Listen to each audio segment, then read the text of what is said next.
تعویذ سے بھی نہیں چلا، وظیفے سے بھی نہیں چلا، اور میرے صحیح ہونے کے بعد بھی نہیں چلا، تب مسلمان کو یہ سوچنا چاہیے کہ اب میں اللہ تعالیٰ کے امتحان سے گزر رہا ہوں۔ پہلے تو یہ سوچنا ہے اسے کہ میرے گناہوں کی وجہ سے، میرے برے اعمال کی وجہ سے یہ شامت آئی ہے، لیکن اگر سب صحیح ہونے کے بعد بھی کام نہیں چلتا تو اسے یہ سوچنا چاہیے کہ رب تعالیٰ میرا امتحان لے رہا ہے۔ مجھے بتاؤ، اللہ کے نبی صلی اللہ علیہ وسلم کا کوئی گناہ ہو سکتا ہے؟ صحابہ کرام کے گناہ معلوم ہیں آپ کو؟ نہیں، یہ سب گناہوں سے پاک ہیں، پھر ان کو مصیبتوں سے کیوں گزارا گیا؟ ان کے برے اعمال کی وجہ سے نہیں، بلکہ رب تعالیٰ نے انہیں امتحان سے گزارا۔ ہاں، کچھ لوگوں کو برے اعمال کی وجہ سے مصیبتیں آتی ہیں، اور لیکن اعمال سب صحیح ہونے کے بعد بھی اگر مصیبت آتی ہے تو پھر یہ اس کا امتحان ہے، آزمائش ہے۔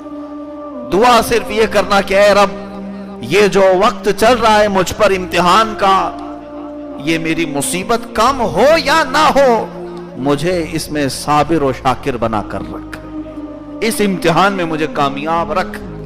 یہ اصل معاملہ ہے، ورنہ تو وہ رب تعالیٰ بہت جلدی یہ مصیبتیں کھول بھی دے گا، لیکن تم اگر ناکام رہے تو پھر بعد میں آنے والی تمہارے فائدے کی چیز کسی کام کی نہیں رہے گی۔ عزیزان گرامی وقار، آگے اور ایک ذکر ہے، والانفس، جان لے کر کے بھی تمہاری آزمائش ہوگی۔ جان، 4 چیزوں کا ذکر اس آیت میں آیا ہے، اس میں ایک آخری چیز والانفس، ثمرات جو ہے مال میں آ گئے۔ انفس کہتے ہیں جانوں کو لے کر، کبھی تمہارے بیٹے کی موت، کبھی تمہارے باپ کی موت، کبھی ماں کی موت، کبھی کسی عزیز کی موت۔ یہاں 2 طرح کی آزمائش ہے جان لینے پر۔ ایک تو طبعی موت، نیچرل موت، ماں کا انتقال ہوا، باپ کا انتقال ہوا، بیٹے کا انتقال ہوا، یعنی بیمار تھے، انتقال کر گئے، یہ بھی آزمائش ہے ہر ایک کی۔ اور اس سے بھی زیادہ ایمان والوں کی آزمائش میدان جہاد میں اللہ تعالیٰ لیتا ہے، جیسے سید الشہداء امام حسین اعظم رضی اللہ تعالیٰ عنہ کی آزمائش۔ ان کے کوئی گناہ تھے جو ان پر مصیبتیں آئی تھی، کربلا میں جو ان پر پانی بند ہوا تھا، بھوک و پیاس، ساری آزمائشیں۔ اس آیت میں جو 4 چیزوں کا ذکر ہے، خوف، بھوک، مال کی کمی اور جان عزیزوں کی لے کر آزمان، یہ چاروں آزمائشوں سے سیدنا امام حسین کو ایک ہی میدان میں گزارا گیا ہے، ایک ہی میدان، اور ہر امتحان میں وہ کامیاب نکلے۔ آپ تنہا اپنے گھر والوں کے ساتھ چلے تھے 82 لوگوں کو لے کر، اور 22,000 کا لشکر، یہ کیا خوف نہیں طاری کرے گا؟ باطل جماعتوں کی کثرت کبھی کبھار خوف طاری کرتی ہے، اور انجان علاقہ جس میں کبھی آپ کا گزر نہیں ہوا، یہ خوف طاری کرتا ہے۔ اس خوف سے بھی مولا آزمایا، مولا حسین صحیح سلامت رہے، اور پھر رب تعالیٰ نے بھوک سے بھی آزمایا۔ کتنے دن؟ بعض روایات میں ہے کہ 1 محرم سے 10 محرم تک خیمہ حسین میں کوئی لقمہ نہیں پہنچا تھا۔ میاں مدینے سے جو کھانا لے کر چلے، کب تک چلے گا؟ کچھ نہیں پہنچا تھا، بھوک سے آزمایا۔ اہل بیت کا ہر فرد اس آزمائش میں کامل کھرا اترا، اور مال کی کمی سے بھی رب تعالیٰ نے کربلا کے میدان میں آزمایا۔ مال تو کچھ بھی نہیں رہا تھا، بلکہ ان کے پاس جو تلواریں تھیں، کچھ لوگوں کے پاس تو وہ تلواروں کو بھی زنگ لگ چکا تھا، اس کو صحیح کرانے کا مال ان کے پاس نہیں تھا۔ اور چوتھی چیز جو سب سے بڑی آزمائش، نیچرل موت نہیں کربلا کے میدان میں، یعنی جو بیماری یا طبعی موت ہوتی، بلکہ قتل کے ساتھ جو موت ہوئی، اس بڑی آزمائش سے مولا حسین کو گزارا گیا۔ جوان بچوں کو سامنے تڑپتا ہوا آپ نے دیکھا ہے، کئی لاشیں خود اٹھائی، چھوٹے سے بچے کی لاش بھی اٹھایا ہے۔ لیکن مجھے بتاؤ، ایک ہی حسین ہے، یہ چاروں آزمائشوں سے ایک میدان میں گزرا، کبھی آپ نے سنا کہ اف تک کہا؟ اف تک کہا؟ اب آگے کی آیت پڑھو، سمجھ میں آئے گا۔ مجھے کبھی کبھار ایسا لگتا ہے کہ یہ امام حسین کی شان بیان ہو رہی اس آیت میں۔ اللہ فرماتا ہے وَلَنَبْلُوَنَّكُمْ بِشَيْءٍ مِّنَ الْخَوْفِ والجوع ونقص من الاموال والانفس والثمرات، ہم تمہیں ضرور آزمائیں گے خوف سے، بھوک سے، مال کی کمی سے، اور کسی کی جان لے کر۔ آگے رب فرماتا ہے وَبَشِّرِ الصَّابِرِينَ الَّذِينَ إِذَا أَصَابَتْهُمْ مُصِيبَةٌ قَالُوا، اور اے محبوب ان کو بشارت دے دیں یہ سب مصیبتیں پہنچنے کے وقت جنہوں نے یہ کہا اِنَّا لِلَّهِ وَإِنَّا إِلَيْهِ راجعون، اللہ تعالیٰ ان پر رحمتوں کے پھول برسائے گا، وہی کامیاب ہے۔ اب حضرت امام حسین کی بات آئی ہے تو میں کہوں، بعد میدان کربلا جب آپ کی رخصتی ہوئی تھی، کچھ لوگ راستے میں ملنے آئے، پوچھا کہ سنا ہے آپ کے بچے قتل ہو گئے، سنا ہے کہ آپ کے چھوٹے بچوں کو مارا گیا ہے، آپ کے بھائی عباس کو قتل کیا گیا ہے، کیا آپ اس کے بارے میں کچھ کہتے ہیں؟ کچھ اشعار بولیں گے کہ کیسی مصیبت تھی میدان کربلا کی؟ امام حسین کہتے ہیں ہاں میں یہ کہنا چاہتا ہوں اِنَّا لِلَّهِ وَإِنَّا إِلَيْهِ راجعون، ہم بھی اللہ کے لیے ہیں اور اللہ ہی کی طرف لوٹنے والے ہیں۔ ان کی زبان سے جو یہ کلمے نکلے، یہی صبر کا ایک بڑا دامن ہمیں اس حسین سے ملتا ہے۔ محرم قریب آنے والا ہے، ذکر حسین بھی ہونے والا ہے۔ میرے عزیزو، اگر مسلمان حسینی ہے اور صبر نہیں سیکھا تو پھر کسی کام کا نہیں، کسی کام کا نہیں۔ ہماری آج مصیبتیں جو گھروں پر دستک دے رہی ہیں، ہر ایک کے لیے میں کہہ رہا ہوں، ہر ایک کے کچھ نہ کچھ پرابلم ہیں، پریشانیاں ہیں، لیکن مسلمان ان تمام پریشانیوں میں دو اس کی ذمہ داریاں، پہلی یہ سوچے میرے گناہوں کی وجہ سے آئی ہیں، دوسری بات یہ سوچے اگر صحیح اعمال کر رہا ہوں، نماز روزے کی پابندی ہے، پھر بھی مصیبتیں آئی ہیں، تو یہ سوچے کہ مولا مجھے آزما رہا ہے اور میں اس آزمائش میں کامیاب ہو جاؤں، مولا مجھے کامیاب کر دے۔ سیدنا حضرت ایوب علیہ السلام، اللہ کے نبی، کیا نبیوں سے کوئی گناہ ہو سکتا ہے؟ کوئی خطا نہیں تھی، اس کے باوجود رب تعالیٰ نے حضرت ایوب علیہ السلام کو کتنی بڑی آزمائش میں مبتلا فرمایا۔ ان کے پورے بچوں کا انتقال ہوا، ان کا پورا مال، لاکھوں کے ان کے مویشی تھے، جانور تھے، اونٹ، بیل، بکریاں، تا حد نگاہ ان کی جائیدادیں تھیں، سب ایک ہی طوفان میں مولا نے ختم کر دی۔ ایک آندھی آئی، سارے جانور مر گئے، کروڑوں کے ہوں گے وہ، ان کی بیویاں، ان کے اولاد یہ کے بعد دیگرے انتقال کرتے گئے، 100 بیٹے تھے، سب انتقال کر گئے۔ اور اتنا ہی نہیں، حضرت ایوب علیہ السلام کو سخت بیماری میں مبتلا فرمایا، علالت ایسی کہ آپ بستر پر سوتے تو آپ کی چمڑی بستر سے لگ جاتی تھی، جسم گل گیا تھا۔ کیوں؟ ایوب علیہ السلام کے گناہ تھے معاذ اللہ؟